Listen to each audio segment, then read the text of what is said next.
رسول اللہ صلی اللہ علیہ وسلم نے ارشاد فرمایا ان من افضل ایامکم یوم الجمعہ فاکثروا علی الصلاة فیہ فاکثروا من الصلاة فیہ. فرمایا تمہارے دنوں میں سب سے بہترین دن جمعہ کا دن ہے، اس لیے اس دن مجھ پہ کثرت سے درود پڑھا کرو. فإن صلاتکم معروضۃ علی، اس لیے کہ تمہارا درود مجھ تک پہنچایا جاتا ہے. صحابی نے پوچھا یا رسول اللہ کیف تعرض علیک صلاتنا وقد ارمت، ہمارا درود آپ تک کیسے پہنچایا جائے گا جبکہ آپ جب دنیا سے جائیں گے قبر میں جسم آپ کا ختم ہو جائے گا تو ہمارا درود آپ تک کیسے پہنچے گا؟ تو آپ صلی اللہ علیہ وسلم نے فرمایا ان اللہ حرم علی الارض اجساد الانبیاء، اللہ تعالیٰ نے پیغمبروں کے جسموں پر زمین پر پیغمبروں کے جسموں کو حرام کر دیا. زمین کسی پیغمبر کے جسم کو کبھی ختم نہیں کرتی.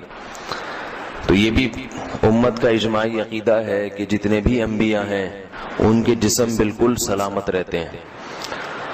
شہداء میں تو یہ بہت زیادہ مشاہدہ ہوتا ہے، بہت سارے شہداء کے جسم سلامت رہتے ہیں. تو ایک اور حدیث میں آپ صلی اللہ علیہ وسلم نے فرمایا من صلی علی صلاة صلی اللہ بہا عشرہ، جس نے مجھ پر ایک دفعہ درود بھیجا. درود کہتے ہیں نبی صلی اللہ علیہ وسلم کے لیے اللہ تعالیٰ سے خصوصی رحمت کی دعا کرنا. ایک ہوتا ہے عام دعا، کسی کے لیے بھی رحمت. صلات کہتے ہیں خصوصی رحمت جو اللہ اپنے خاص بندوں پہ کرتا ہے. اس لیے صلات کا جو لفظ ہے نا، یہ درود اور صلات یہ پیغمبر کے علاوہ کسی کے لیے جائز نہیں ہے، کیونکہ یہ صلات خاص کس کے خاصہ ہے؟ یہ پیغمبروں کا.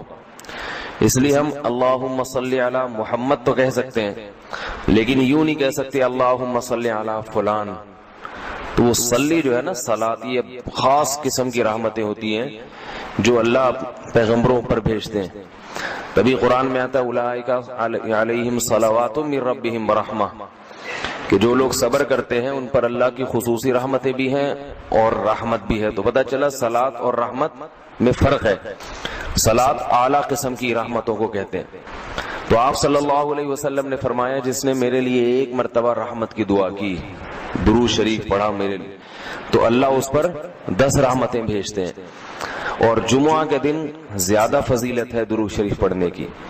البتہ یہ جو جمعہ کے دن میں حدیث مشہور ہے کہ 80 سال کے گناہ معاف ہوتے ہیں جمعہ کے دن درود پڑھنے سے، یہ حدیث سند کے لحاظ سے کمزور ہے.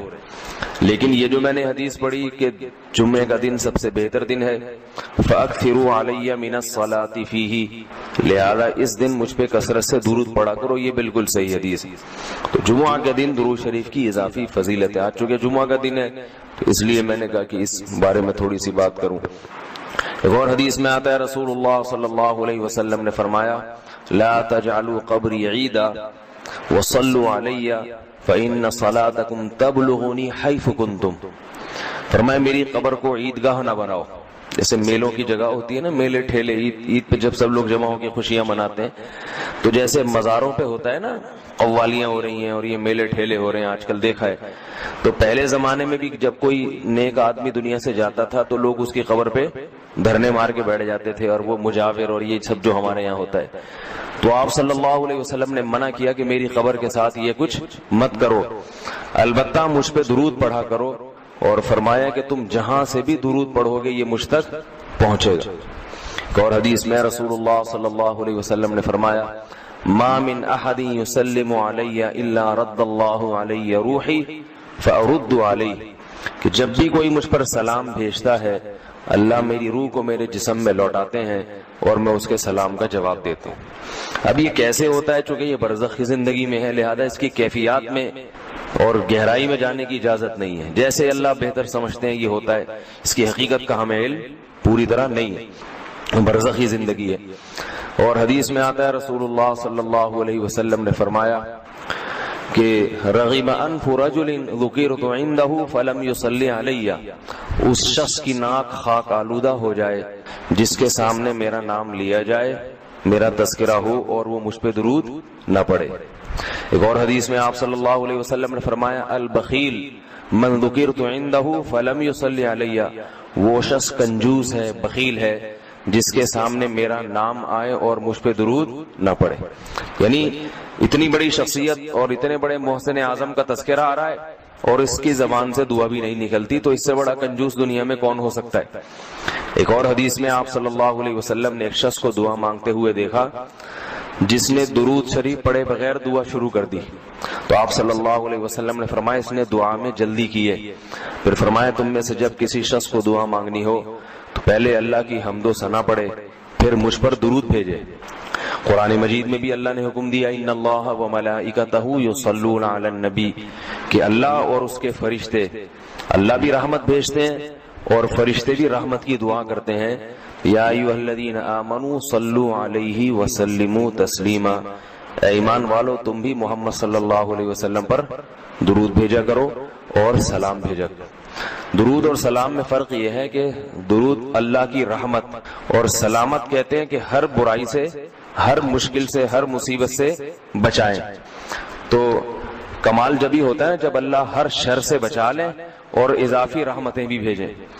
تو علماء نے درود شریف کی حکمتوں میں لکھا ہے کہ درود شریف جو اللہ نے ہمیں پڑھنے کا حکم دیا، اس کی بنیادی وجہ تو سب کو معلوم ہے کہ سب سے زیادہ احسانات اس کائنات میں اللہ کے بعد کس کے ہیں؟ محمد صلی اللہ علیہ وسلم۔ تو آپ صلی اللہ علیہ وسلم کے احسانات سب سے زیادہ ہیں انسانیت پر۔ انسان کو انسان آپ صلی اللہ علیہ وسلم نے بنایا، اور اہل اسلام تو سب سے زیادہ ان احسانات کے تلے دبے ہوئے۔ تو ہم کوئی بھی عبادت اگر کر رہے ہیں، دعا بھی اگر مانگ رہے ہیں، تو یہ بھی کس کی وجہ سے توفیق مل رہی ہے؟ نبی صلی اللہ علیہ وسلم، کیونکہ آپ صلی اللہ علیہ وسلم نے ہی یہ ساری چیزیں سکھائی ہیں۔ تو ہر کام میں حکم یہ ہے کہ بھئی جس کا احسان ہے، جس کی وجہ سے تمہیں یہ رہنمائی ملی، تو پہلے اس کا بھی تو کچھ خیال کرو، اس کا بھی جو ہے نا اللہ سے اس کے لیے دعا مانگو تاکہ تمہاری طرف سے بھی کچھ شکر ہو۔ دوسری بات علماء نے لکھی ہے کہ اس میں حکمت یہ ہے کہ درود شریف پڑھنے سے توحید کا عقیدہ مضبوط ہوتا ہے۔ وہ توحید، درود شریف نبی سے دعا نہیں ہے بلکہ اللہ سے دعا ہے، کس کے لیے؟ نبی کے لیے۔ تو پتہ یہ چلا کہ نبی پر بھی اللہ کی رحمتیں ہوں گی، اور دعا کون مانگ رہا ہے؟ ہم مانگ رہے ہیں۔ تو اس میں نبی سے مانگنے کا دروازہ بند کر دیا کہ نبی سے مانگنے کا اسلام میں کوئی تصور نہیں ہے، بلکہ نبی کے لیے بھی اللہ سے مانگا جائے گا۔ تو جب نبی کے لیے بھی اللہ سے مانگنے کا حکم ہے تو اپنے لیے نبی سے کیسے مانگنے کا حکم ہو گیا؟ سمجھ میں آ رہی ہے بات کہ نہیں آ رہی؟ یعنی نبی کے لیے بھی کس سے مانگنے کا حکم ہے؟ اللہ سے۔ تو اپنے لیے کس سے مانگیں گے؟ بطریق اولا، بطریق اولا ہم پھر اللہ سے مانگیں گے۔ تو اس سے عقیدہ توحید مضبوط ہوتا ہے۔ اور تیسری بات یہ کہ علماء نے لکھا ہے کہ جب درود شریف پڑھیں تو اس نظریے سے نہ پڑھیں کہ نبی ہماری دعا کے محتاج ہیں، نبی اللہ کی رحمت کے تو محتاج ہیں، یہ تو درود شریف سے پتہ چلتا ہے، لیکن اللہ کی وہ رحمت اس وقت بھی ہوتی اگر ہم یہ دعا نہ مانگتے۔ تو ہمیں اس لیے ہے کہ ہم بھی انگلی کٹا کے شہیدوں میں نام لکھوا لیں۔ سمجھ رہے ہیں نا؟ اس کی حضرت مولانا اشرف علی تھانوی رحمہ اللہ نے بڑی پیاری مثال دی، فرمایا کہ جیسے کوئی بادشاہ اپنے شہزادے پر کچھ انعام کرنا چاہے، بادشاہ تو چاہتا ہے نا اپنی اولاد کو نوازنا، اپنے محبوب شہزادہ اس کا محبوب ہوتا ہے، تو آپ اگر بادشاہ سے سفارش کر دیں کہ حضرت یہ تحفہ آپ اپنے شہزادے کو دے دیں یا یہ فلاں چیز اپنے شہزادے کو، تو بادشاہ تو پہلے بھی دے رہا ہے، لیکن آپ کے کہنے سے وہ اور خوش ہو جائے گا، اور خوش ہو جائے گا کہ بھئی دیکھو جو کام میں چاہتا تھا یہ بھی اسی کی درخواست کر رہا ہے، تو نتیجہ کیا نکلے گا؟ تھوڑا سا آپ کو بھی دے دے گا وہ، ٹھیک ہے نا، کہ چلو یہ گڑ تم بھی منہ میٹھا کر لو اپنا، تم نے اتنا اچھا کام کیا۔ اور اگر آپ کسی کو حکم دیں اس کے دشمن پہ خرچ کرنے کا، آپ جا کے کہیں بھائی وہ تمہارا دشمن ہے، تمہارا دل چاہتا ہے اس کا گلا دبا دو، تو ایسا کرو اس کو ہدیے ودیے دیا کرو، تو کہے گا میں اس کو گلا دبانا چاہتا ہوں اور تو ہدیے کی ترغیب دے رہا ہے تو میں تیرا بھی گلا دباؤں گا۔ تو دشمن پہ خرچ کرنے کا جب حکم دیا جاتا ہے تو اس سے سامنے والا غصے میں آتا ہے، دوست پہ خرچ کرنے کا، احسان کرنے کا جب آپ کسی کو کہیں گے تو وہ خوش ہوتا ہے۔ باپ کو اگر کہا جائے نا اپنے بچوں پہ اور کھلائے کریں، بڑی خوشی ہوتی ہے، تو باپ کا دل اور سینہ اور چوڑا ہو جائے گا۔ تو ایسا ہی اللہ تعالیٰ کو اپنے رسول صلی اللہ علیہ وسلم سے محبت ہے، اللہ تو خصوصی رحمتیں بھیجیں گے ہی، لیکن ہم اگر اللہ سے درخواست کر دیں گے کہ اللہ تو خصوصی رحمتیں بھیج، تو اس میں تھوڑی سی ہماری بھی کیا ہو جائے گی، دخل اندازی ہو جائے گی۔ اللہ تو ویسے ہی کر رہا ہے، تو اللہ کہے گا چلو تو نے بھی سفارش کر دی تو ان پہ تو کر ہی نہ ہوں، یہ 10 رحمتیں تجھ پر بھی ہو جائیں گی۔ اور چوتھا فائدہ کیا ہے درود شریف پڑھنے کا، کہ انسان کے دل میں محمد صلی اللہ علیہ وسلم کی محبت بڑھتی ہے۔ انسان جس کے لیے دعا مانگتا ہے لاشعوری طور پہ، تو نبی صلی اللہ علیہ وسلم کی جتنی زیادہ محبت ہوگی اللہ کی خود بخود اتنی ہی زیادہ ہوگی، کیونکہ نبی سے محبت اللہ ہی کی وجہ سے ہوتی ہے، یہ الگ الگ چیز نہیں ہے، اللہ کے رسول ہے نا، اسی وجہ سے تو ہے۔ تو جتنی محبت بڑھے گی اللہ کی محبت اتنی زیادہ۔ اور پانچواں فائدہ کہ جتنی نبی کی محبت ہوگی، انسان کو جس سے محبت ہوتی ہے اس کی اتباع آسان ہوتی ہے، بغیر دلیل کے بھی مانتا چلا جاتا ہے۔ جس سے نفرت ہوتی ہے نا، اس سے ہر بات پہ دلیل، کیوں بھائی ایسا کیوں ہے؟ اور اگر محبت ہو تو وہ کوئی کام کا کہے تو سمجھ میں آئے نہ آئے، انسان کہتا ہے بس کر لو۔ صحابہ کرام کی محبت کے جو واقعات ہیں، حضرت انس رضی اللہ تعالی عنہ جب بھی کھانا پکتا تھا، اگر اس میں لوکی یا کدو پکتا تو کدو کے ٹکڑے تلاش کر کر کے کھاتے تھے۔ لوگوں نے پوچھا کیوں بھائی؟ فرماتے ہیں کہ میں نے رسول اللہ صلی اللہ علیہ وسلم کو دیکھا ہے کہ کدو شوق سے کھاتے تھے آپ۔ تو نبی سے محبت تھی، کدو سے محبت ہو گئی۔ حالانکہ یہ شریعت کا حکم نہیں ہے لوکی اور کدو سے محبت کرو، یہ تو اپنی انسان کی اپنی رغبت ہوتی ہے، کسی کو کسی چیز سے، کسی کو کسی چیز سے، لیکن عشق کی انتہا ہوتی ہے تو انسان کو محبوب کی محبوب چیزوں سے بھی ہو جاتی ہے۔ تو ہمیں بھی اگر نبی صلی اللہ علیہ وسلم سے محبت ہوگی صلی اللہ علیہ وسلم، تو اگر کدو سے نہ بھی ہو تو کوئی اتنا مسئلہ نہیں ہے، لیکن فرائض واجبات سے تو ہو جائے گی نا، جو شریعت میں ضروری ہیں، جن کی آپ صلی اللہ علیہ وسلم نے بہت تاکید کی ہے، ان سے تو ہوگی نا کم از کم۔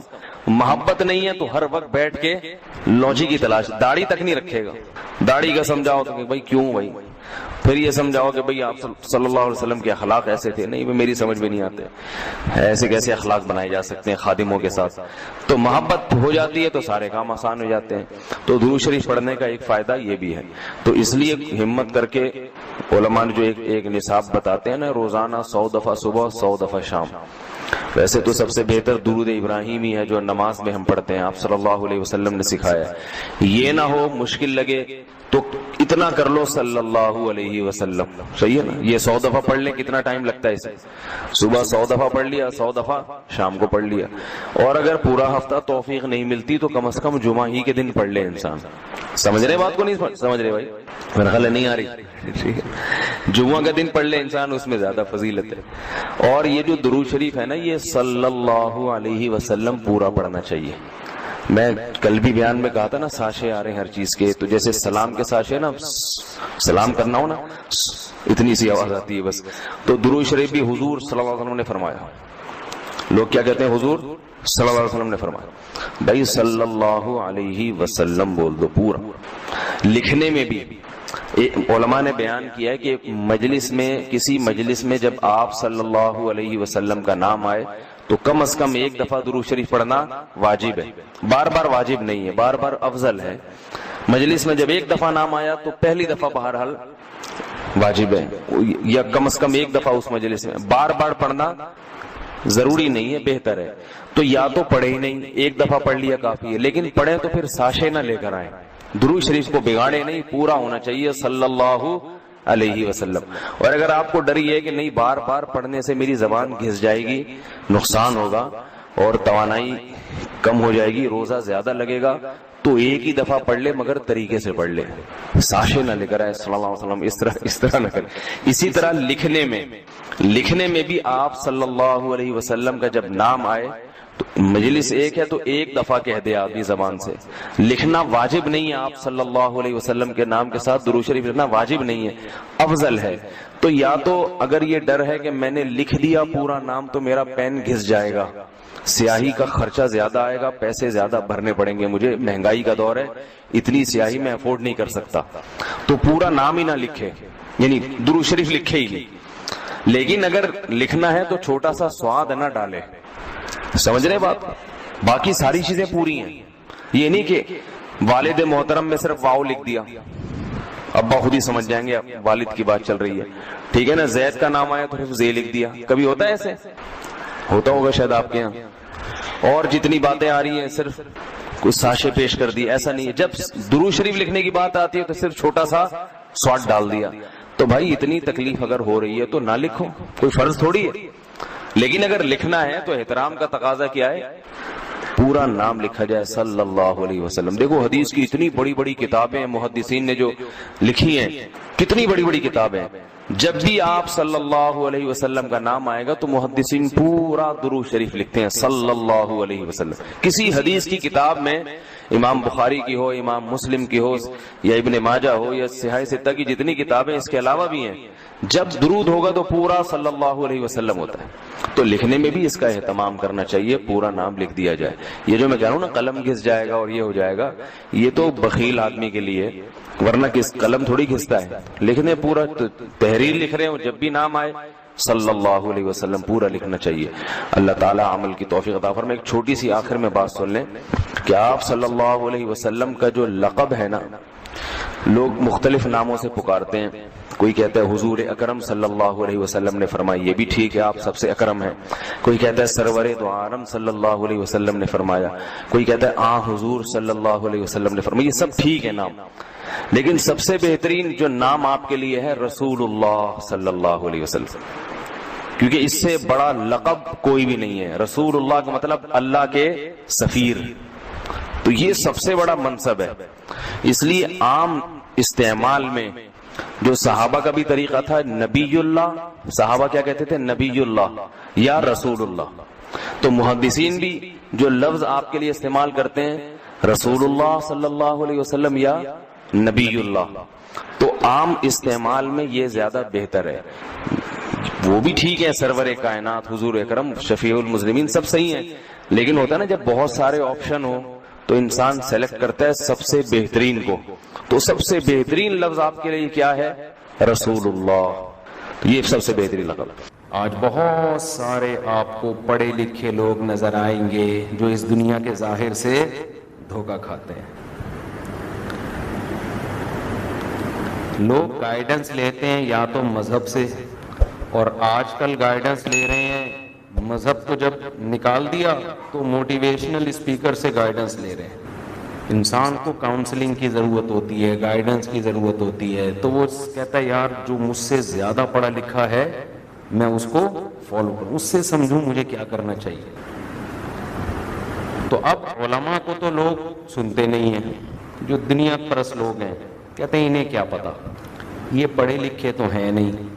بہت سو کو انگلش نہیں آتی، بہت سو کو سائنس کا پتہ نہیں ہے. ان سے نیوٹن کا پہلا قانون پوچھ لو وہ نہیں پتا ہوگا، دوسرا لا پوچھ لو وہ نہیں پتا ہوگا. بہت سو کو تو نیوٹن کا ہی نہیں پتا. یہ کیا ہمیں گائیڈ کریں گے؟ جاہل، اجٹ، گنوار. ان کو ربنا آتینا فی الدنیا حسنۃ وفی الآخرۃ حسنہ، یہ دعا یاد ہے. اس کا سائنس سے کوئی تعلق ہے؟ بولو. ان کو بہت زیادہ رب اغفر وارحم وانت خیر الراحمین یہ آتی ہے. ان کو سورہ فاتحہ یاد ہے. تو یہ پڑھے لکھے نہیں ہیں. یہ کون لوگ ہیں؟ جاہل. یہ ہمیں کیا سمجھائیں گے کیسے لائف گزارنی ہے؟ ہمیں سمجھانے کے لیے ضروری ہے کہ جو سمجھانے والا ہو سب سے پہلے اس کو انگلش، اس کو تاکہ دنیا کا پتہ ہو، دنیا کا پتہ ہو، پھر ہم ان سے سیکھیں گے. وہ کیا کریں گے؟ آسان سی بات کو گھما پھرا کے پیچیدہ کر کے بیان. مجھے کلک اصل میں شارٹ کلپ دیکھا، اس پہ اتنی ہنسی آئی ہے. موٹیویشنل اسپیکر غلط باتیں نہیں کرتے، بہت سی اچھی باتیں بھی کرتے ہیں، کوئی ان کا مذاق اڑانا مقصد نہیں ہے، لیکن ان میں بعض بڑے بڑے پھینکو ہوتے ہیں. وہ کل کسی نے مجھے ایک مزاحیہ کلپ بھیجا، اس نے کسی موٹیویشنل اسپیکر کا بہت مذاق اڑایا تھا. وہ موٹیویشنل اسپیکر کہہ رہا تھا کہ میرا مقصد اس کا مذاق اڑانا نہیں ہے، میرا مقصد اس تفریح ہے. چٹکلا آ گیا، مجھے مزہ آیا، ہنسی آئی تو میں بھی ہنس لیا. باقی میرا مقصد مذاق اڑانا نہیں ہے. اور اس کی بات، جس بات پہ مذاق اڑایا وہ بات بھی کوئی اتنی غلط نہیں تھی، لیکن آپ کو پتہ ہے پاکستانی قوم کسے چھوڑتی ہے. تو وہ اسپیکر بڑا مشہور آدمی ہے، وہ لوگوں کو سمجھا رہا ہے کہ لائف میں مصیبتیں آتی ہیں تو جیسے چائے کے اوپر بلائی آ جائے نا تو پھونک مار کے ملائی ہٹا کے چائے پی لیتے ہیں. ایسے ہی زندگی میں مصیبتیں آئیں پھونک مار کے ہٹاؤ اور چلتے رہو لائف. مصیبتوں کی وجہ سے رکو نہیں. میسج تو اچھا میسج ہے لیکن کسی پاکستانی نے اس کا ریکارڈ لگایا, ایک بندہ بٹھا دیا, کہہ رہا یار میرا باپ آئی سی یو میں, میری ماں کو یہ بیماری, میرے یہ مسئلے. اس نے اس کی تقریر سن کے کہا مصیبتیں چائے میں ملائی کی طرح ہیں, پھونک مارو سائڈ پہ. اس نے کہا ابا کو سائڈ پہ لگاؤں میں کیا, ابا کو میں کیا کروں, سائڈ پہ لگاؤں, اس ٹینشن کا علاج بتا میں کیا کروں. اماں بھی بیمار ہے, ابا بھی بیمار ہے, گھر میں درجنوں مسائل, پھونک مارو ملائی کو سائڈ پہ. تو مجھے وہ آپ لوگ کلپ نہ دیکھیں, اس نے کوئی بہت بےہودہ زبان بھی استعمال کی ہے جو کسی شریف آدمی پہ زیب نہیں دیتی. لیکن بات اصل میں یہی ہے, کتنا آسان ہوتا پھونک مار کے سائڈ پہ لگاتے. بھائی ٹینشن کا علاج بتاؤ اللہ کے بندو, وہ علاج اسلام کے علاوہ کوئی بھی نہیں بتاتا. اسلام کیا کہتا ہے, پھونک مار کے سائڈ پہ لگاؤ, نہ نہ نہ. اذا اصابتهم مصیبہ, کیسی پیاری آیت ہے. ہمارے نیک بندوں کو جب کوئی مصیبت پہنچتی ہے, اور مصیبت بھی چھوٹی نہیں, اس سے پہلے جو مصیبت کا ذکر ہے وہ ہے موت. وَلَنَبْلُوَنَّكُمْ بِشَيْءٍ مِّنَ الْخَوْفِ وَنَقْصٍ مِّنَ الْأَمْوَالِ وَالْأَنفُسِ وَالثَّمَرَاتِ وَبَشِّرِ الصَّابِرِينَ. اللہ کہتے ہیں ہم تمہیں جھنجھوڑیں گے. وَلَنَبْلُوَنَّ, نبلو بھی نہیں ہے, لَنَبْلُوَنَّ تاکید, جھنجھوڑ کے رکھ دیں گے ہم تمہیں, خوف میں مبتلا کر کے. بعض دفعہ دشمن کا خوف ہوگا, کوئی ملک چڑھائی نہ کر دے, امن ختم, دہشت گردوں کا راج ہو جائے گا. وَنَقْصٍ مِّنَ الْأَمْوَالِ, مالی نقصانات ہونا, کاروبار ٹھپ, روڈ پہ آ گئے. اب مصیبت کو پھونک مار کے سائڈ پہ لگاؤ, ملائی کو پھونک مارنا آسان ہے. مصیبت کو پھونک مارنے میں آدمی کی اپنی پھونک نکل جائے گی. بلکہ جب زیادہ ٹینشنیں آتی ہیں نا تو پھونک مارنے کے لیے پھونک ہی نہیں بچتی انسان کے اندر. وَنَقْصٍ مِّنَ الْأَمْوَالِ, کا مالی نقصان ہوگا, وَالْأَنفُسِ, جانی نقصان, بیوی مر گئی, باپ مر گیا, شوہر مر گیا, بیٹا مر گیا. یہ ہوتے ہیں نا جوان بیٹا چلا گیا نظروں کے سامنے. ہمارے ایک دوست نیوی میں آفیسر, ان کا جوان بیٹا ڈوبا. کیا گزرتی ہے یار انسان پہ, کسی کا جوان بیٹا اس کے سامنے ڈوب جائے, پھر لاش ملے اگلے دن. کیا قیامت گزرتی ہے کہ نہیں گزرتی, اللہ سب کو بچا کے رکھے. نیوی کے لیفٹیننٹ کمانڈ پر کرنل تھے کیا, بھی ریٹائر ہو گئے. کرنل یعنی وہ خود ہیں لیکن کرنل وہ تھے. ان کو تسلی کیسے ملی, ان کا جوان بیٹا سمندر میں ڈوب کے ہلاک ہو, شدید ڈپریشن میں چلے گئے. یہاں پھونک مارنا آسان نہیں ہے. لاش بیٹے کی اگلے دن نکلی, کیا حال ہوتا ہے انسان. اللہ نے ان کی قسمت میں ہدایت لکھی تھی. انہوں نے کہا یار میرے غم کا مداوا خدا کے سوا کوئی نہیں. انہوں نے مجھے خود اپنا واقعہ سنایا کہ میری بیٹی دیندار تھی, پردہ کرتی تھی, نماز پڑھتی. اس نے مجھے تسلی دی, کوئی موٹیویشنل اسپیکر نے نہیں. باپ کو تسلی دے رہی ہے نو عمر بیٹی جو دیندار ہے, اور یہ کرنل ہیں جن کو جنگوں میں لڑنے کے لیے پیدا کیا گیا ہے. ان کو تسلی نہیں ہو رہی, ڈپریشن میں جا رہے ہیں.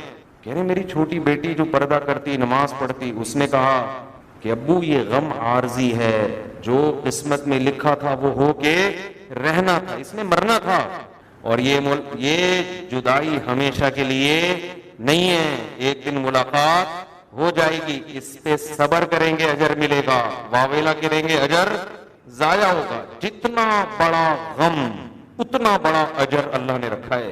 حدیث میں آتا ہے رسول اللہ صلی اللہ علیہ وسلم نے فرمایا, بعض دفعہ ایسا ہوتا ہے, ان اللہ اذا احب قوما ابتلاہم, جب اللہ محبت کرتے ہیں مصیبت میں ڈال دیتے ہیں. اس مصیبت میں اس کا دل نرم ہو کے اللہ کی طرف مائل ہو جاتا ہے. ان کے ساتھ بھی ایسا ہی ہوا, اس مصیبت میں دل ہو گیا نرم. ان کو لگا کہ بھائی سکون اللہ کے سوا کسی کے پاس نہیں ہے. داڑھی رکھ لی, نمازی بن گئے, جامعۃ الرشید سے تعلق ہوا, جامعۃ الرشید نے ان کے ذمے کچھ کام لگائے. آج بہت سارے کاموں کو جامعہ کے انہوں نے سنبھالا ہوا ہے. اسٹائل کرنلوں والا ہی ہے. فوجی میں یہ بڑا مسئلہ ہوتا ہے, اس کے ذمے کوئی کام بھی دے دو نا, اس کا اسٹائل وہی رہتا ہے. ان کے ذمے اسکول لگائے, وہ فوجی اسٹائل سے چلانا شروع کر دیا انہوں نے. فوجی اسٹائل سے پہلے تو اساتذہ پریشان ہو, بھائی یہ میدان جنگ ہے, یہ کیا ہے. خیر ان کا اسٹائل چینج نہیں ہوا. انہوں نے کہا تم چینج ہو جاؤ، ہم چینج. اب وہ اسکول پتہ نہیں چل رہا کہ وہ ہے کیا. ڈسپلن اتنا زیادہ نا، بالکل اچھا ہے. خیر کچھ لوگ بھاگ بھی گئے وہاں سے نا، بولا بھائی ہم ان کو افورڈ نہیں کر سکتے. خیر تو کیا ہے اس غم میں، ایسا نہیں تھا کہ پھونک مار کے سائڈ پہ ہو لیے. بیٹی نے تسلی دی، وہ خود مجھے انہوں نے اپنا واقعہ بھرے مجمع میں سنایا لوگوں کو. مجھے بھی، میری تو دوستی ہے، مجمع میں بھی سنایا. یار میری بچی کی وجہ سے آج میری اتنی بڑی داڑھی ہے، آج میں نماز پڑھتا ہوں، مجھے سکون ہے زندگی میں. نہ وہ بچی کوئی سائنٹسٹ تھی، نہ وہ بچی کوئی موٹیویشنل اسپیکر ہے، نہ اس بچی کو کوئی خاص انگلش آتی بھی تو 9 عمر بچی ہے وہ، نہ اس بچی نے کوئی ورکشاپس کی ہوئی ہیں اسٹریس مینجمنٹ کی ہے بھائی، نہ اس کو کوئی نفسیاتی ڈاکٹر سے اس بچی کا تعلق ہے، نہ وہ خود نفسیاتی ڈاکٹر ہے. جو کام بڑے بڑے نفسیاتی ڈاکٹر سائیکالوجسٹ نہیں کر سکے وہ کام ایک 9 عمر بچی نے کر دکھایا. کیا تسلی، ایک ہی جملہ، بھائی ہم آخرت کے لیے بنے ہیں، ہم دنیا کے لیے ہے ہی نہیں ہم دنیا. تو نبی نے کیا فرمایا، اللہ ہم سب کو مصیبتوں سے بچائے، دعا یہی مانگنی چاہیے. نبی نے فرمایا ایک شخص قیامت کے دن اس کا ترازو نیکیوں سے بھرا ہوا ہوگا، اتنا وزن ہوگا، وہ کہے گا کہ نہ میں تہجد گزار تھا، نہ میں نے کوئی بہت صدقے خیرات کیے، تو میں اتنا اچھا کیوں، میرے نمبر اتنے اچھے کیوں آئے. بعض دفعہ یہ ہوتا ہے نا پیپر میں آپ جھک مار کے آئے ہوتے ہو، پاس ہو جاتے ہو 100 نمبروں سے. کراچی میں تو الحمدللہ ایسا ہی ہوتا ہے، جھک ماری ہوتی ہے نمبر بالش کے حساب سے. اور یہ سچا واقعہ بتا رہا ہوں. اب جس نے مجھے بتایا اس نے جھوٹ بولا ہو تو ایک الگ بات ہے. مجھے شخص نے خود بتایا کراچی میں پیپر دینے کے لیے گیا تو کسی 2-3 مشہور شخصیتوں پہ مضمون تھا کہ کسی مشہور شخصیت پہ آپ ایسے لکھیں، مضمون لکھیں، کوئی تاریخی شخصیت. کہہ رہے ہیں مجھے پتہ ہی کچھ نہیں تھا، میں نے اپنے والد جن کا نام تمیز الدین تھا، کہہ رہے ہیں میں نے لکھا مولانا تمیز الدین رحمت اللہ علیہ، اور پھینکنا شروع کر دی. سن فلاں میں پیدا ہوئے، پھر یہ کیا، پھر یوں کیا، پھر انڈیا سے ہجرت کر کے پھر ملک کے لیے اتنے لمبے 2 صفحے اپنے سارے ابا پہ چھاپ دیے. کہہ رہے پورے نمبر ملے مجھے، اس لیے کہ جو ان پرچے چیک کرنے والا تھا وہ ان سے بھی بڑا فارغ تھا. اس نے کہا یار شاید کوئی بزرگ، ہمیں نہیں پتا بھائی. اتنے کانفیڈنس کے ساتھ مولانا تمیز الدین رحمت اللہ علیہ، یہ تو مولانا، میں نے کہا، اس نے کہا مولوی تمیز الدین، اس طرح کیا اس نے. ویسے تو ایک مولوی تمیز الدین بھی گزرے ہیں لیکن وہ والے نہیں، وہ تو الگ ان کے حالات ہیں نا. کہہ رہے پورے نمبر تو ہم جب اسکول پڑھتے تھے تو بتایا جاتا تھا بالش کے حساب سے نمبر ملتے ہیں ایسے نا، یہ 25، 2 بالش کے 50، 3 بالش کے 75، 4 بالش کے. تو اب پنجاب والے کہتے ہیں مفتی صاحب آپ مبالغہ کرتے ہو بیان میں، اتنے بھی حالات خراب نہیں ہیں. بھائی پنجاب میں نہیں ہے، کراچی میں اس سے زیادہ ہی ہے. صفائی کے بعد دفعہ نمبر مل جاتے ہیں کہ پیپر پورا صاف چھوڑ کے آیا ہے یہ اس کے پورے نمبر ملتے ہیں، بالکل کلین پیپر ہے، بہترین، کیڑے مکوڑے نہیں بنائے اسے. خیر یہ تھوڑی زیادہ ہو گئی ہے لیکن اس سے پہلے والی جو تھی وہ زیادہ نہیں تھی. تو جیسے یہاں جب نمبر نہیں ہوتے اور ہم کہتے ہیں یار میرے نمبر کیسے ہو گئے، تو یہ ایگزامینر کی غلطی ہوتی ہے، بائی مسٹیک ایسا ہو جاتا ہے کہ اس کے نمبر ادھر لگا دیے، ادھر کے ادھر کر دیے، ہو سکتا ہے. یہی حال ہوگا ایک شخص کا، قیامت میں دیکھے گا یار میرا ترازو اتنا وزنی جبکہ میرے اعمال کوئی خاص تھے نہیں، یہ کیسے ہو گیا؟ کہیں فرشتوں سے مسٹیک تو نہیں ہو گئی ہے، کہیں گڑبڑ تو نہیں ہو گئی ہے. وہ حیرانگی سے پوچھے گا تو اللہ اسے کہے گا تجھے فلاں وقت میں فلاں مصیبت پہنچی تھی، تو نے واویلا نہیں کیا، تو نے صبر کیا یہ سوچ کے کہ یہ کس کی طرف سے ہے، اللہ کی طرف سے. پھر تجھے فلاں مصیبت پہنچی، پھر یہ ساری مصیبتیں بہت وزنی. دیکھو نیکی کا ویٹ ویلیو رکھتا ہے، نیکی کی کوانٹٹی ویلیو نہیں رکھتی. ویٹ ایک نیکی ہوتی ہے، ویٹ بہت ہوتا ہے. تو تیری زندگی میں غم آئے اور تو اس پہ صبر کرتا رہا، یہ سارے غم میں نے ترازو میں کے پلڑے میں رکھ دی. ٹھیک ہے، نہ تو بہت تہجد نہ صدقہ خیرات، تجھے جو میں نے اتنی ٹینشنیں دی ہیں اس لیے تھوڑی کہ وہاں بھی ٹینشن اور یہاں بھی ٹینشن، وہاں ٹینشن اس لیے کہ یہاں ٹینشن نہیں، صبر کیا تم نے. ہاں جو صبر نہیں کرتا تو یہاں بھی ٹینشن اور وہاں بھی ٹینشن. بعض ماضی میں بزرگان دین ایسے گزرے ہیں کہ وہ مصیبت میں ہنس پڑتے تھے ان پہ ایسی کیفیات کا غلبہ ہو گیا کہ اس پہ اجر ملے گا نا، تو بجائے ٹینشن کے یہ غیر اختیاری بعض لوگوں کی کیفیات ہوتی ہیں کہ وہ مصیبت میں ہنس پڑتے تھے کہ اس پہ اجر کتنا ملے گا. اگرچہ یہ نیچرل نہیں ہے، لیکن کچھ لوگ ایسے ہوتے ہیں جن کے ساتھ عام لوگوں سے ہٹ کے معاملات ہوتے ہیں. تو قرآن کیا کہتا ہے؟ وَلَنَبْلُوَنَّكُمْ بِشَيْءٍ مِّنَ الْخَوْفِ وَالْجُوعِ وَنَقْصٍ مِّنَ الْأَمْوَالِ وَالْأَنفُسِ، جانیں بھی جائیں گی، وَالثَّمَرَاتِ، پھلوں میں بھی نقصان ہوگا، پیداوار میں نقصان ہوگا. تو اللہ کیا کرے؟ نبی کو حکم دیا وَبَشِّرِ الصَّابِرِينَ، ایسے موقع پہ جو صبر کرنے والے ہیں انہیں خوشخبری. یہ نہیں کہا کہ ان سے کہیں کہ جب یہ ٹینشنیں آئیں پھونک مارو ملائی کی طرح، ہے بھائی. یہ ایسے جیسے چائے میں نے کہا یہ مثال مجھ پہ اس لیے فٹ نہیں آتی کہ میں تو چائے میں ملائی سب سے پہلے پیتا ہوں. ہم تو جب چائے میں موٹی ملائی جمی ہو وہ پہلے پیو، پھر آخر میں جو چینی بچی ہوتی ہے کتنا مزہ آتا ہے کہ نہیں آتا. چینی ویسے کھائی نہیں جاتی کبھی بھی، لیکن چائے کے آخر میں جو چینی کے چند ذرات ہوتے ہیں نا وہ بڑا مزہ آتا ہے کھانے میں پینے میں. چائے بھی پیو اور وہ چینی کے آخر میں، پتہ نہیں مجھے آتا ہے، سب کو باقیوں کو نہیں پتا، سب کو ہی آتا ہے میرا خیال ہے. تو وَبَشِّرِ الصَّابِرِينَ، قرآن کہتا ہے صبر کرنے والوں کو آپ خوشخبری سنا دیں. اے اللہ صبر کی ڈیفینیشن کیا ہے؟ کیا مطلب؟ ہمیں رونا آ رہا ہے، ٹینشن ہو رہی ہے، نیند اڑ گئی، تو کیا یہ صبر نہیں ہے؟ اللہ نے اگلی آیت میں صبر کو ڈیفائن کر دیا کہ صبر کی ڈیفینیشن یہ بس اتنا ہو جائے تو ہم صابرین میں شمار کر لیں. وہ صبر کی ڈیفینیشن کیا ہے؟ یہ نہیں ہے کہ رونا نہ آئے، وہ تو غم میں رونا بھی آتا ہے، بعض دفعہ نیند بھی اڑ جاتی ہے انسان کی. فرمایا الذین اذا اصابتہم مصیبہ، جب انہیں کوئی مصیبت پہنچتی ہے، قالوا، تو زبان سے کہتے ہیں، دل سے سوچنے کا بھی تذکرہ نہیں کیا کیونکہ وہ غیر اختیاری ہے. دل سے یہ سوچتے ہیں نا، زبان سے یہ کہتے ہیں کیونکہ دل کا سوچنا آپ کے اختیار میں نہیں ہے. بعض دفعہ آدمی دل میں نہیں سوچ رہا ہوتا، یہ نہیں سوچا جاتا اس سے، وہ کہتا ہے اللہ یہ کیوں ہوا میرے ساتھ، یہ غیر اختیاری ہے. جیسے ہمارے نبی کی نواسی کا انتقال ہوا، آپ کی گود میں آپ کی آنکھ سے آنسو جاری ہو گئے، آپ نے فرمایا اے اللہ دل غمزدہ ہے لیکن زبان وہ کہے گی جس پہ تو راضی ہو. کنٹرول ہمارا دل پہ نہیں ہے، کنٹرول ہمارا کس پہ ہے؟ زبان پہ. زبان سے ہم اچھا جملہ کہیں گے، دل میں تو رونا آ رہا ہے وہ ہمارے اختیار میں نہیں ہے.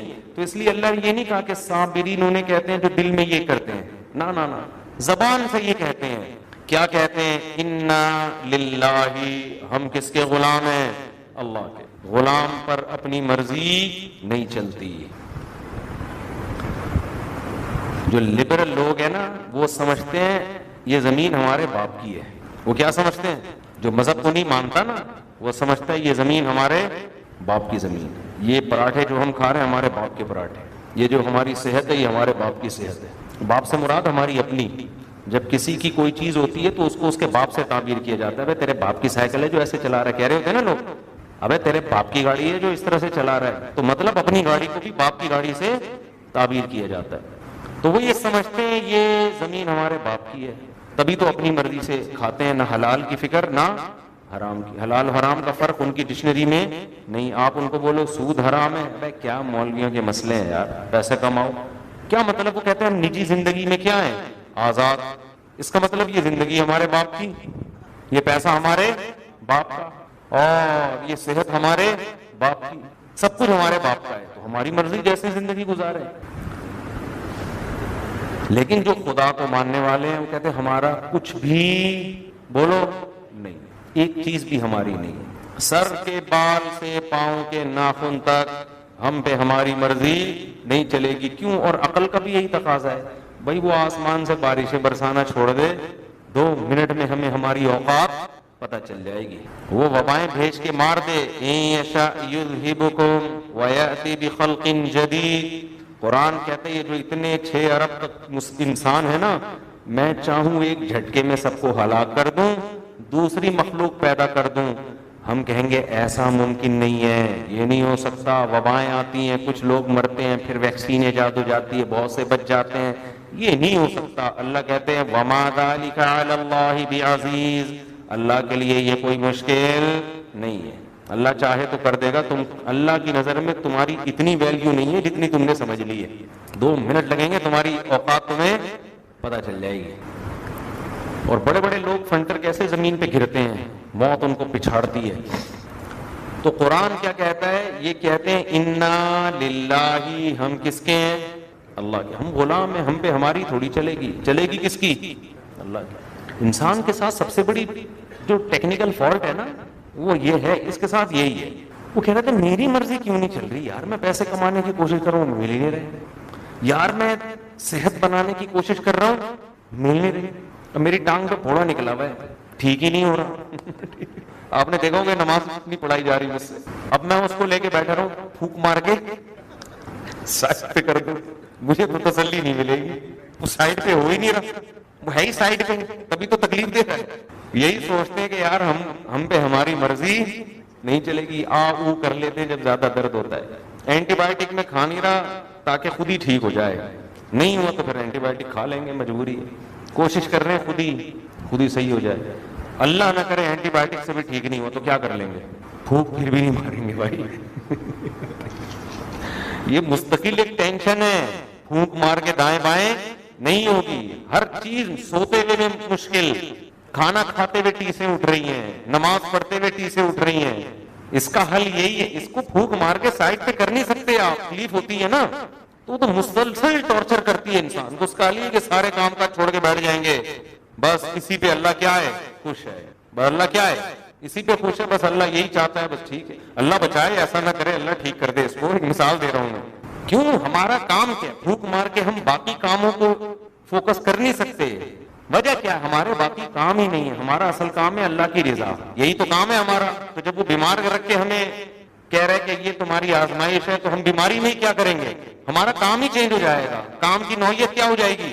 بیماری میں صبر، یہی ہمارا کام ہوگا. بس نہیں آئی سمجھ میں بات؟ پھر نہ ہمارا کام پیسہ کمانا ہوگا، نہ ہمارا کام شادیاں کرنا ہوگا، ٹھیک ہے نا، نہ ہمارا کام کچھ بھی نہیں کام ہوگا. ہمارا کام کیا ہوگا؟ اللہ یہ تھوڑا تکلیف دے رہا ہے، میں کچھ نہیں کر سکتا. اللہ کہے گا صبر تو کر سکتا ہے نا. اللہ صبر بھی نہیں ہو رہا، ہاں ہاں وہ چیخیں نکل رہی ہیں. اللہ کہے گا منہ سے تو اچھی بات کر سکتا ہے نا. جب کوئی تجھ سے پوچھے تو بولو بھائی اللہ کا بڑا فضل ہے، اللہ کی طرف سے تکلیف ہے، بس اتنا کافی ہے. اسی میں نماز بھی لکھی جائے گی، روزہ کا ثواب بھی ملے گا، صدقے کا بھی ملے گا، تہجد کا بھی، سب ثواب اسی پہ اللہ دے دے. ایوب علیہ السلام جو اتنا عرصہ بیمار رہے تو پھونک مار کے بیماری کو الگ کیا انہوں نے. اسی بیماری میں صبر کر کچھ، حالانکہ پیغمبر کا کام ہے تبلیغ، وہ کام چھوڑ کے کس میں پڑے ہوئے ہیں؟ بیماری میں. وہ تو کہہ سکتے تھے اللہ میں تو نبی ہوں، نبی کا تو کام لوگوں کو ہدایت دینا، میں کیسے ہدایت دوں، میں تبلیغ کیسے کروں، میں تو اصل مشن میں ہی پیچھے رہ گیا، میں تو بیڈ پہ پڑا ہوا ہوں شدید بیماری میں، طویل عرصہ ہو گیا. میرے بچے مجھ سے، ان کی بچوں کی بھی موت واقع ہو گئی اسی بیماری میں، سارا خاندان تباہ ہو گیا ان کا. لیکن ایوب علیہ السلام نے یہ نہیں کہا کہ میرے مشن میں یہ بیماری رکاوٹ بن رہی ہے. بھائی مشن میرا اللہ کی رضا ہے. تو جب وہ اس نے بیماری دی نا، میں نہیں کر سکتا اس بیماری میں تبلیغ، میں بستر پہ پڑا ہوں، تو میرا مشن کیا؟ میں تبلیغ بھی اللہ کو خوش کرنے کے لیے کر رہا تھا نا. کیا خیال ہے؟ تو اب بیماری میں صبر بھی کس کو خوش کرنے کے لیے کروں گا؟ اللہ کو. اسی میں وہی چیز حضرت ایوب کی فضیلت کا ذریعہ. لاکھوں پیغمبر آئے، قرآن نے سب کے نام ذکر نہیں کیے، سیلیکٹڈ پیغمبروں کے نام ہیں جن میں حضرت ایوب کا بھی بار بار تذکرہ ہے. صرف حضرت دیکھو، ہر پیغمبر کی ایک فضیلت ہے جو اللہ دوسروں کو نہیں دیتا. خاص کوئی کسی وصف میں وہ مشہور ہوتے ہیں پیغمبر. نوح علیہ السلام کا قرآن تذکرہ کیوں کرتا ہے؟ بہت طویل عرصے تبلیغ کی. کل قیامت میں نوح علیہ السلام فخر کریں گے کہ میں نے 950 سال تبلیغ کا کام کیا اور تم 4 مہینے تبلیغ میں لگا کے فخر کرتے ہو. یہی ہوگا نا. ہم جب قیامت میں کہیں گے اللہ میں نے سال لگایا، میں نے 4 مہینے لگایا، میں نے چلے لگائے، میں نے ریون میں پوری مقیم ہو گیا. نوح علیہ السلام کہیں گے کتنے ٹائم کے لیے مقیم ہوا تھا تو بتا ذرا. ہم کہیں گے بھائی 15 سال تک تو میں مستیوں میں لگا رہا، گٹکے پان میں لگا رہا، 24 سال تک پتہ نہیں کیا کیا کرتا رہا، 35 سال تک بدماشیوں سے تھک ہار کے جب بیٹھ گیا تو اتفاق سے تبلیغ والے وہاں سے گزر رہے تھے. پھر سہ روزہ لگایا، پھر چلہ لگایا، پھر 4 مہینے لگایا، بالآخر پھر 55 سال کی عمر میں نے پوری زندگی دے دی. غنیمت ہے. 20 سال 25 سال اور پوری زندگی بھی دی. اس طرح کے گھر بھی آ رہے ہیں، ایسا نہیں. پھر وہاں صبح ناشتہ بھی مل رہا ہے، کھانا بھی مل رہا ہے، پھر بھی یہ بہت بڑی قربانی ہے. میں ان کی قربانیوں کی اہمیت کو نہیں کم کر رہا، لیکن نوح علیہ السلام کے مقابلے میں تو میرے بھائی یہ ایسے جیسے اونٹ کے منہ میں زیرہ دے کے کوئی کہے میں نے آج اونٹ کو پراٹھے کھلائے ہیں. نوح علیہ السلام کے مقابلے میں کوئی اوقات ہے اس کی؟ وہ کہیں گے تو نے 20 سال وقف کیے جس کو پوری زندگی کہہ رہا ہے اور اس میں تیرے کباب پراٹھے بھی چلتے رہے, تیرا بزنس بھی چلتا رہا. میں نے تو انی دعوت قومی لیلا ونہارا, اکیلا تھا اکیلا. تم تو 10-10-12 آدمیوں کی جماعت نکلتی تھی, اکرام بھی ہوتا تھا گاؤں میں دیہاتوں میں, اور میں اکیلا 950 سال دعوت قومی لیلا ونہارا, رات میں بھی پکارتا تھا اور دن میں بھی, اور میرا استقبال کہیں نہیں ہوتا تھا.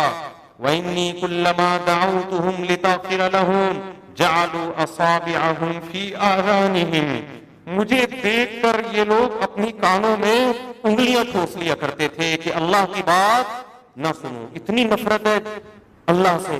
آج بھی ایسا ہی ہے. جو دنیا پرست لوگ ہیں نا, وہ اللہ کے علاوہ سب کچھ سننا چاہتے ہیں. آپ ان کو انڈوں سے چوزے نکالنے کا طریقہ بتا دو نا, یوٹیوب پہ ویڈیو ڈال دو, وہ بھی سنیں گے. آپ ان کو بتا دو امیزون سے کیسے پیسہ کمایا جاتا ہے, دیکھو ملینز بھی ہو جائیں گے کہ نہیں ہو جائیں گے. جو لبرل لوگ ہیں, دنیا پرست لوگ ہیں, آپ اللہ کی بات کرو یار, ہٹا یار اس کو یہاں سے. تو نوح علیہ السلام کیا کہتے ہیں, مجھے دیکھ کر انگلیاں کانوں میں ٹھوس لیا کرتے تھے. واستغشوا ثيابهم, چادر ہوتی تھی نا اوڑی بھی, مجھے دیکھ کے سر پہ ڈال لیتے تھے کہ منہ بھی چھپاؤ ان سے, کہیں تبلیغ نہ شروع کر دیں. اور نوح علیہ السلام کہتے ہیں, اے اللہ میں نے ان کو اتنا اس لیے سمجھایا لتغفر لهم, تاکہ تو ان کے گناہ کو معاف کر دے, ان کو جہنم کی آگ سے بچا کے کہاں لے جا, جنت میں. میرا کوئی فائدہ نہیں تھا, مجھے تو تبلیغ پہ اجر ملنا ہی تھا. ان کی خاطر میں دن رات تڑپتا رہا. تو نوح علیہ السلام کو کس بات پہ فخر ہوگا قیامت کے دن؟ اتنا لمبا عرصہ میں نے کس میں گزارا, دعوت اور تبلیغ میں. ہمارے نبی کو فخر ہوگا تھوڑے ٹائم میں وہ کر دکھایا جو 950 سال میں بھی نوح علیہ السلام نہ کر سکے. ایسی دعوت میں جان اللہ نے رکھی اور آخری نبی بنایا. تو ہر پیغمبر کی ایک الگ فضیلت. لیکن ایوب علیہ السلام کیا اس پہ فخر کریں گے میری دعوت سے اتنے لوگ مسلمان ہوئے؟ بھئی دعوت دینے کا ٹائم تو سارا کس میں گزر گیا, بستر پہ, بیماری میں, شدید بیماری, ٹھیک ہونے کا نام نہیں لے رہی. تو وہ پھونک مار کے انہوں نے بولو نہیں کیا. یہ میں اس لیے, میرا مقصد کسی کا مذاق اڑانا نہیں ہے, میں آپ سے بار بار یہ کہتا ہوں جو مذہب کو فالو نہیں کرتا وہ آپ کو گائیڈ بولو, اس کی گائیڈنس میں جان نہیں ہے. کچھ اچھی باتیں کر لیتے ہیں, ساری باتیں غلط نہیں ہوتی. حدیث میں آتا ہے الحکمت ضالۃ المومن, اچھی بات کہیں سے بھی ملے لے لو, غیر مسلم سے بھی ملے لے لو. میں یہ نہیں کہہ رہا کہ ساری باتیں غلط ہوتی ہیں, بہت سی اچھی بھی ہوتی ہیں. جاندار گائیڈنس نہیں ہے. جاندار گائیڈنس صرف کس کے پاس ہے؟ قرآن کے پاس, پیغمبروں کے پاس. ایسا پلٹ دیتے ہیں نا پیغمبر تھوڑے دنوں میں معاشرے کو, ایسا پلٹ دیتے ہیں. حالانکہ پیغمبر کو تو انگلش بولو نہیں آتی, وہ تو اسکولوں کے پڑھے ہوئے بھی نہ کسی یونیورسٹی میں. اور یہی پیغمبر کا کمال ہے, کیونکہ وہ کسی یونیورسٹی سے پڑھتے تو وہاں کے ماحول کو قبول کر لیتے. دیکھو فرق پڑتا ہے نا, جو یورپ سے پڑھ کر آیا ہو کو ایجوکیشن میں, ٹھیک ہے بڑا بہترین سائنسدان ہوگا, لیکن پردہ اور فیملی سسٹم یہ سب باتیں اس کو فضول لگیں گی, کیونکہ اس نے وہاں کلچر ایسا دیکھا ہے. انسان کی عادت ہے وہ کلچر کے اثرات کو قبول کرتا ہے. اللہ پیغمبروں کو یونیورسٹیوں سے, ٹیچروں سے اس لیے بچاتے ہیں کہ وہ کلچر کے اثر کو قبول نہ کرے, خالص خدا کی گائیڈنس ملے اور وہ آگے لوگوں کو بتائیں, اس میں معاشرے کی ملاوٹ نہ ہو.